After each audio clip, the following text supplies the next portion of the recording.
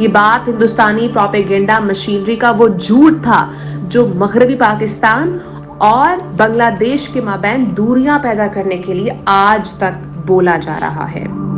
شیخ مجیب الرحمان 1940 میں آل India Muslim league اور 1943 میں مسلم لیگ بنگال کے سرگرم کارکن تھے اور پاکستان حاصل کرنے کی جدوجہد میں دیوانہ وار سرگرم رہے۔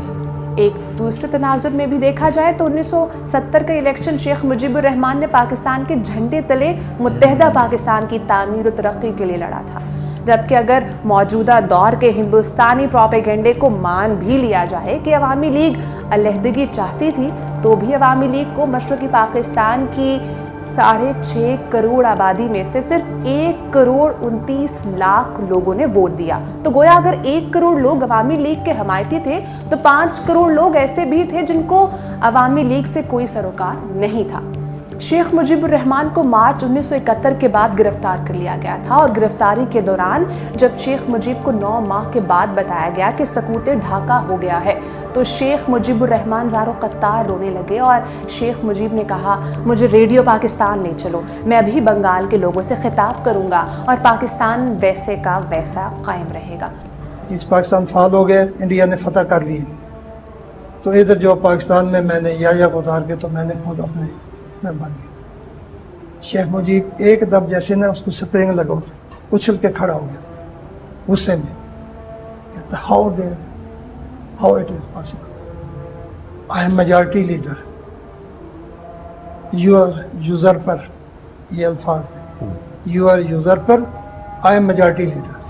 تم کیسے بن سکتے ہو پرائم منسٹر؟ یہ میرا حق ہے، یہ میرا حق ہے۔ ابھی مجھے ریڈیو پہ ٹی وی پہ لے چلو، ابھی میں اپنے بنگلہ دیش والوں کو بنگال والوں کو کہتا ہوں، ابھی فیصلہ ہو جاتا ہے، میں تقریر کرتا ہوں، صبح پاکستان اسی طرح اس پاکستان رہے گا۔ یہ الفاظ۔ شیخ مجیب الرحمان نے قائد اعظم کی قیادت میں تحریک پاکستان کے لیے سرگرم کردار ادا کیا تھا۔ شیخ مجیب الرحمان فاطمہ جناح کے جلسوں میں ان کے پیچھے ہاتھ باندھ کر ادب سے کھڑے ہوتے تھے اور اپنی ہر تقریر پاکستان زندہ باد پر ختم کرتے تھے۔ It is this that underlies the anguish and the anger of the Bengali people. The same sentiment is reflected among the downtrodden people of neglected areas of West Pakistan.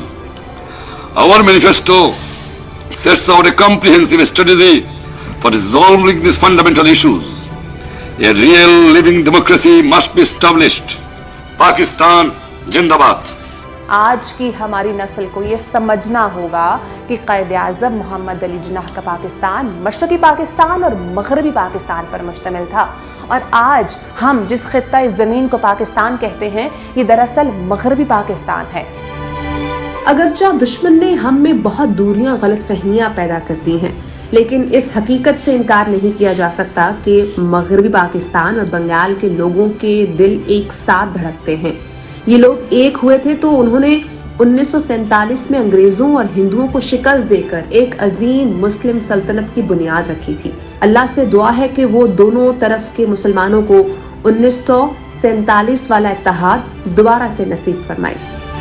اللہ تعالیٰ سے دعا ہے کہ وہ مشرقی اور مغربی پاکستان کی دوریاں ختم کر کے ان کو وہ ناقابل شکست طاقت بنا دے جس نے 1000 سال تک ہندوستان پر حکومت کی۔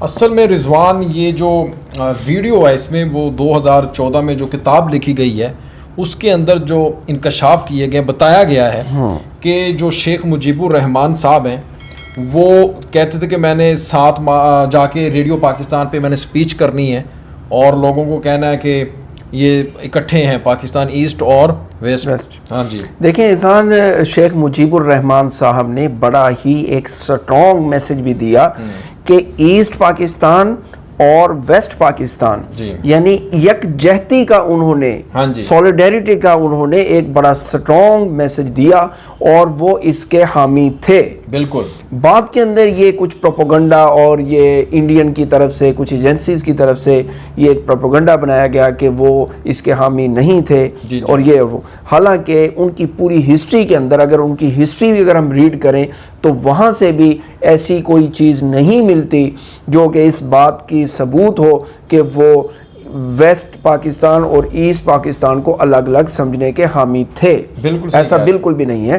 اور ویڈیوز کے اندر آپ نے دیکھا وہ فاطمہ جناح کے ساتھ جلسوں میں جاتے ہیں, وہاں پہ پاکستان زندہ باد کے نعرے لگاتے ہیں.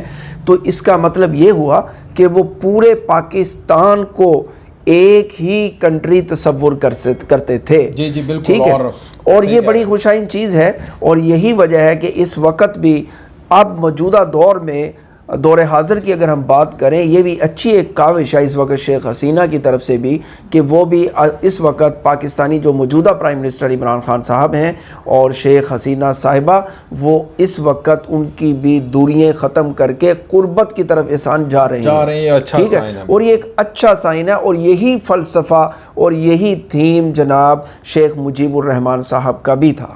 بالکل رضوان, ان کا جو ایجنڈا تھا, جو جد و جہد تھی, وہ تو انگریز سے آزادی تھی نا.